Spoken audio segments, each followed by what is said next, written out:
že sa snažíme, aby odtiaľto odišli deti akademicky silné. Veľmi nás zaujíma to, akí ľudia odtiaľto odídu. Hovoríme častokrát v škole o chybách, čo nerobíme dobre, čo robíme zle. Aj celá spoločnosť v princípe aj v tejto dobe je nastavená na to, čo sa okolo deje kriticky. Aj o tom je projekt Čin mesiaca, ktorý vedie deti k tomu, aby si všímali veci, ktoré sú možno malé, ale pre niekoho veľké, aby ich zapísali, aby sme sa rozprávali o tom, čo je dobré. My sme vnímali školu ako komunitu, ako prostredie.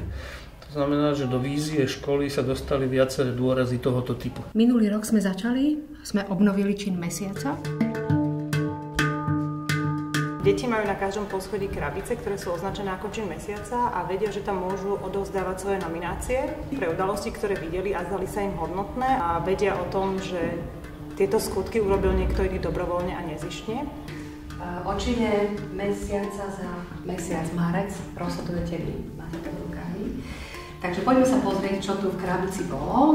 To, čo sa deje v tej porote, je vlastne, že najprv vyhodnotí každý sám za seba, nakoľko je ten čin ocenenia hodný. Na Činu mesiaca nominuje Monika Háborejová za zlepšenie školstva a organizáciu ohľadom štrajku.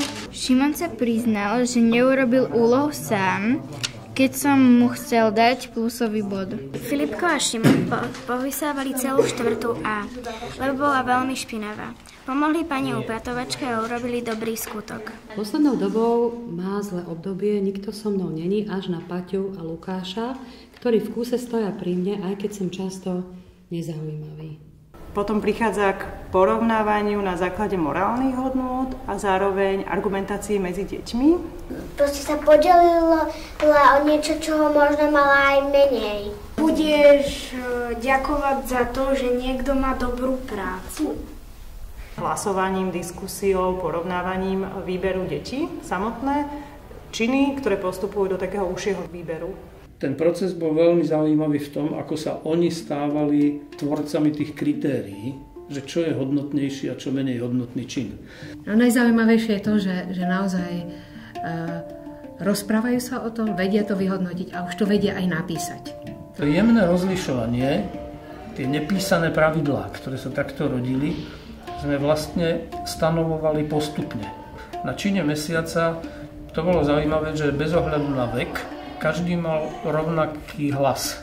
A rozhodnúť medzi tými 5 skoro rovnocennými, to bolo dobrodružstvo. Predstav si, že ty prídeš sám do triedy a proste všetci sú proti tebe a teraz prídu nejakí dvaja chlapci, ktorí ťa podržia, že nepadlo by ti to dobre, kebyže máš 2 kamarátov alebo chlapcov, konkrétne, ktorí by ti pomohli a nejak by ťa povzbudili a podržali ťa, tak necítil by si sa lepšie, ako keď by si bol sám v tej triede. Veríme v to, že v deťoch je obrovský potenciál a múdrosť to rozhodnúť správne. Vznikajú aj prekvapivé momenty, kedy vlastne tí deti sa to dozvedia až na veľkom openingu, že sú ocenení a je to veľmi spontánne.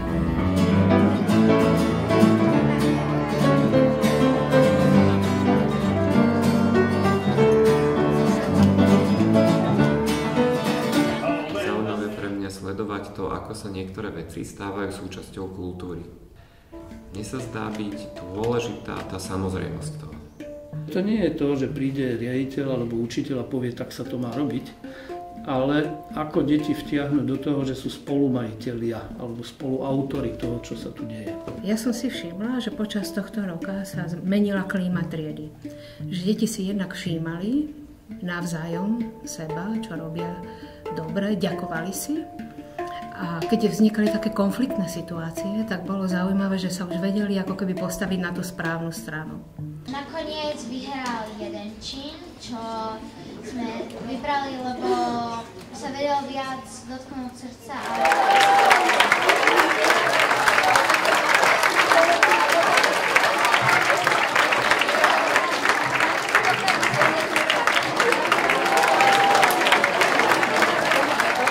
Ja som tu nový a ja som napísal hlavne preto, lebo väčšina chalanov ma odpudzujú, že oni sa už dlhšie poznajú, takže majú svoje záujmy, že sa dlhšie poznajú.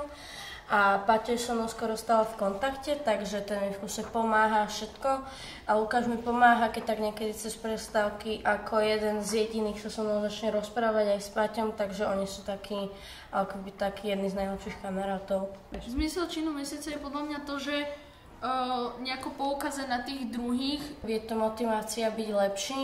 Podľa mňa zmysel čina mesiaca je, aby si vlastne každý spolužiak v tejto škole zobral príklad z druhých. To, čo bol pre mňa osobne najsilnejší moment, že to bola výzva pre nás.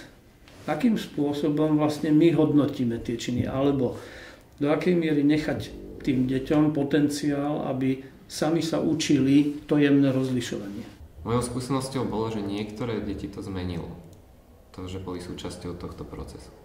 A to sa mi zdá byť zázračné v niečom. Presne to všetko, čo sa tu deje a ako citlivuje to tie deti a nás samotných tiež, tak vynášame z budovy tejto školy aj do sveta, do rodín, medzi kamarátov, to šírenie dobra, ktoré robíme automaticky.